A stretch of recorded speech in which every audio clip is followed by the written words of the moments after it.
इस वीडियो को देखने के बाद आप समझ पाएंगे कि आलस्य क्या है, यह कैसे पैदा होता है और इसे कैसे खत्म किया जा सकता है। एक बार आलस्य से परेशान एक व्यक्ति गौतम बुद्ध के पास आता है और कहता है, बुद्ध, मेरे अंदर बहुत आलस्य है। मैं इस आलस्य की वजह से अपने जीवन में वो सब कुछ नहीं कर पा रहा जो मैं करना चाहता हूँ। इस आलस्य ने मुझे बहुत परेशान कर रखा है। इसकी वजह से मैं अपने जीवन में उन्नति नहीं कर पा रहा हूँ। कृपया आप मुझे इस आलस्य से छुटकारा पाने का कोई तरीका बताएं। यह सुन गौतम बुद्ध मुस्कुराते हैं और उस आलसी व्यक्ति से कहते हैं, तुम्हें कैसे पता कि तुम्हारे अंदर आलस्य है? उस आलसी व्यक्ति ने कहा, बुद्ध, केवल मैं ही नहीं बल्कि मेरा पूरा परिवार भी यही कहता है कि मैं एक आलसी व्यक्ति हूँ। बुद्ध ने कहा, क्या तुम मुझे इसका प्रमाण दे सकते हो कि तुम एक आलसी व्यक्ति हो? उस आलसी व्यक्ति ने कहा, जी बुद्ध, मैं दे सकता हूँ। बुद्ध ने कहा, फिर प्रमाण दो। उस आलसी व्यक्ति ने कहा, बुद्ध, मैं ये तो जानता हूँ कि सुबह उठना मेरे स्वास्थ्य और मेरे मन दोनों के लिए ही लाभकारी है, लेकिन मेरा आलस्य मुझे सुबह जल्दी उठने ही नहीं देता। बुद्ध ने कहा, अच्छा, परंतु क्या तुम्हें पता है कि आलस्य होता क्या है? उस आलसी व्यक्ति ने कहा, बुद्ध, मुझे ये तो नहीं मालूम कि आलस्य होता क्या है, लेकिन ये जो कुछ भी है बहुत बुरा है। बुद्ध ने कहा, आलस्य एक मानसिक अवस्था है, एक भाव है, एक विचार है जिसे जाने अनजाने में हम इंसान खुद ही अपने अंदर पैदा करते हैं। आलसी व्यक्ति ने कहा, परंतु वो कैसे बुद्ध? बुद्ध ने कहा, पहले तो तुम ये समझो कि हमारे भीतर आलस्य दो कारणों से पैदा होता है। पहला कारण है शारीरिक और दूसरा कारण है मानसिक। शारीरिक आलस्य का पहला कारण है भोजन। जब हम कोई ऐसा भोजन ग्रहण करते हैं जिसमें खुद कोई जीवन नहीं है, तो ये भोजन हमारे शरीर के लिए बोझ बन जाता है और फिर यह हमारे अंदर आलस्य पैदा करता है, क्योंकि हमारा शरीर भोजन से मिलने वाली ऊर्जा के सहारे चलता है और फिर हम इसे जैसा भोजन देते हैं वैसे ही ऊर्जा हमारे शरीर को भी प्राप्त होती है। इसलिए अगर तुम आलस्य से बचना चाहते हो तो आसानी से पचने वाले और सीधे प्राकृतिक से प्राप्त होने वाले भोज्य पदार्थों को अपने भोजन में शामिल कर दो। शरीर के स्तर पर आलस्य का दूसरा कारण है गलत तरीके से चलना, गलत तरीके से बैठना और गलत तरीके से लेटना। गौतम बुद्ध ने आश्रम के भिक्षुओं की तरफ इशारा करते हुए उस आलसी व्यक्ति से कहा, अगर तुम ध्यान से देखो तो तुम्हें आश्रम के इन भिक्षुओं के चलने, बैठने और लेटने की अवस्थाओं में एक विशेष प्रकार का संतुलन नजर आएगा। जब ये चलते हैं तो इनके पैरों के बीच एक तालमेल होता है। जब ये बैठते हैं तो इनकी रीढ़ की हड्डी एकदम सीधी होती है और गर्दन थोड़ी सी ऊपर होती है, और जब ये लेटते हैं तो इनका शरीर एकदम शिथिल होता है। इनके शरीर के किसी भी अंग पर कोई तनाव नहीं होता, जिसके कारण ये एक गहरी और आरामदायक नींद ले पाते हैं। उस आलसी व्यक्ति ने पूछा, बुद्ध, क्या पर्याप्त नींद लेना भी उतना ही जरूरी है? बुद्ध ने कहा, ना कम ना ज़्यादा, हमेशा ही पर्याप्त मात्रा में सोना लाभकारी होता है।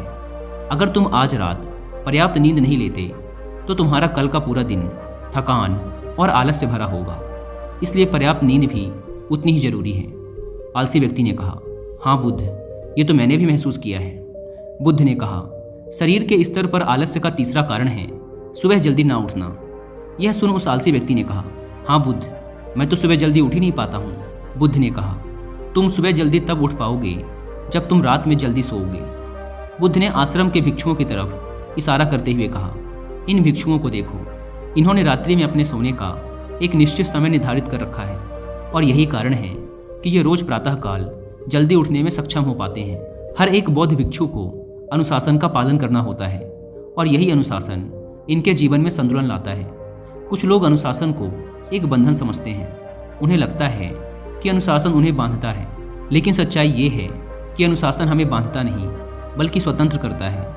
इसलिए अगर तुम शारीरिक स्तर पर आलस्य से छुटकारा पाना चाहते हो तो खुद को अनुशासन में ढालो, एक निश्चित दिनचर्या का पालन करो। उस आलसी व्यक्ति ने कहा, लेकिन बुद्ध, शुरुआत कहाँ से करें? सही तरह का भोजन करने से, सही तरह से बैठने, लेटने और चलने से, या फिर सुबह जल्दी उठने से? बुद्ध ने कहा, शुरुआत अभी से करो। जो भी तुम इस समय कर रहे हो उसे पूरे ध्यान से करो। पहले तुम मन के स्तर पर आलस्य को समझो, लेकिन उससे पहले दोस्तों, अगर आप भी काम को टालने की आदत से परेशान हैं या फिर आलस्य की वजह से आप लाइफ में वो अचीव नहीं कर पा रहे जो आप पाना चाहते हैं, तो कुछ ऐसी बुक्स मैं आपके साथ रिकमेंड करूंगा जो आपकी हेल्प करेंगी आपके पॉजिटिव माइंडसेट को डेवलप करने में, जिससे आप आज के काम को आज ही करें, कल पर ना टालें। तो जो पहली बुक है उसका नाम है ईट दैट फ्रॉग, यानी सबसे मुश्किल काम सबसे पहले। ब्रायन ट्रेसी द्वारा लिखी यह बुक आपको सिखाएगी कि अगर आप अपने दिन का सबसे मुश्किल काम सबसे पहले कर लेते हैं तो आपका बाकी का दिन बहुत अच्छे से गुजरता है। अगर आप सुबह जल्दी ना उठने की वजह से परेशान रहते हैं और आप सुबह जल्दी उठना चाहते हैं तो इस आदत को डेवलप करने में आपकी हेल्प करेगी रॉबिन शर्मा द्वारा लिखी यह बुक जिसका नाम है 5 AM क्लब। एक तीसरी बुक है जिसका नाम है द पावर ऑफ हैबिट। इस बुक को पढ़ने के बाद आपका माइंडसेट एकदम बदल जाएगा और आप जान पाएंगे कि आज के काम को आज ही करने की एक छोटी सी हैबिट आपके लाइफ को कितना आसान बना देगी। अगर आप चाहें तो इन तीनों ही बुक की हिंदी में बुक समरी भी सुन सकते हैं कुकू FM ऐप पर। कुकू FM इंडिया का leading and fastest growing audio book platform है, जहां पर आप एक बुक से भी कम की कीमत पर हजारों बुक्स को ऑडियो फॉर्मेट में सुन सकते हैं, वो भी अपनी मनपसंद लैंग्वेज में। नॉर्मली इसके 1 साल का सब्सक्रिप्शन पड़ता है 399 रुपीज़ का, लेकिन इस अम्बेडकर जयंती के अवसर पर कुकू FM के एनुअल सब्सक्रिप्शन पर 50% डिस्काउंट का ऑफर चल रहा है।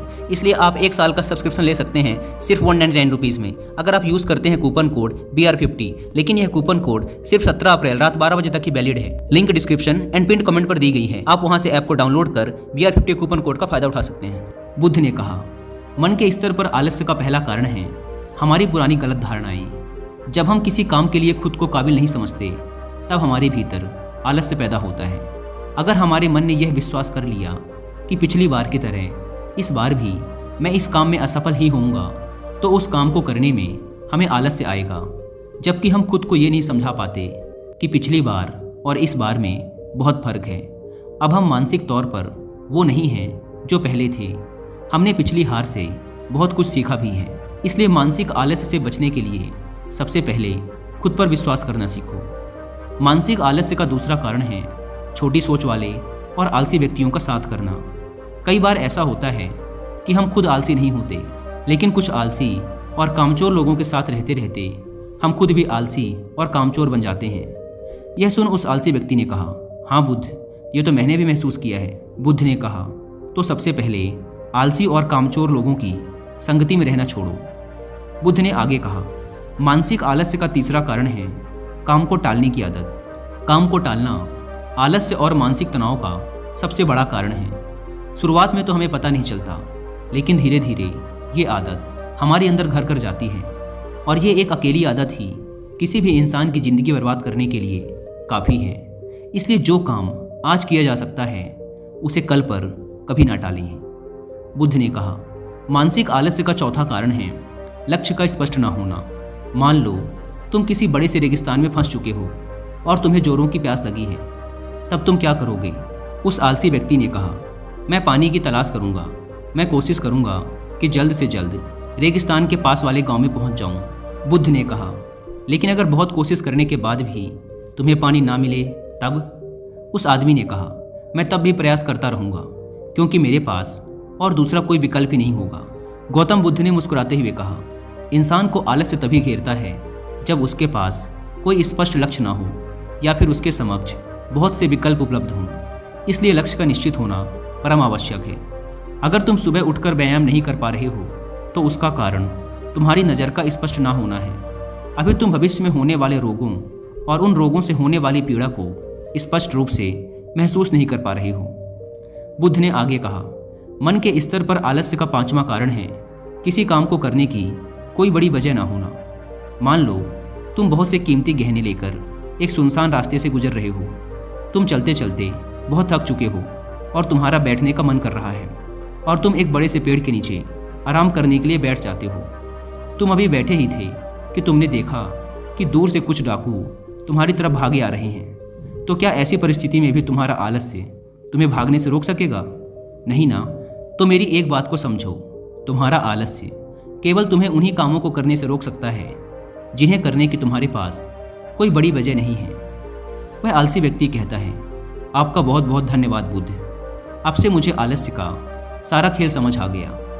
गौतम बुद्ध कहते हैं, मेरी एक बात हमेशा याद रखना, जहाँ स्पष्टता है और काम को करने की कोई बड़ी वजह है, वहाँ आलस्य हो ही नहीं सकता।